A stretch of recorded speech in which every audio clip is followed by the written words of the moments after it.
তিনটা বাচ্চা না থাকি ঘরতেই আনলি ঘরতেই খাই ঘরতেই থাকি ভাঙ্গা ঘর যদি কিছু সহযোগিতা করে আমাদের ঘর হবে এ হলো আশা।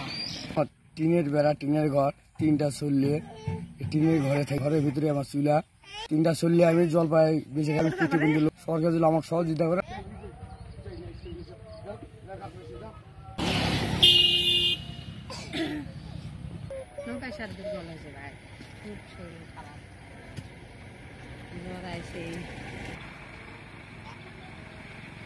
ছোটবেলা থেকে এই ফজলুর কষ্টকর দেখে আসতেছে। এই টিনের বেড়ার মাঝে তার তিনটা সন্তান নিয়ে থাকাটা খুবই কষ্টকর।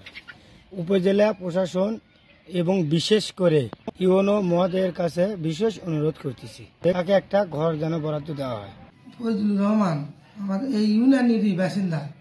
উনি খুব গরিব অসহায় একজন প্রতিবন্ধী ব্যক্তি, কোনো জায়গায় নাই।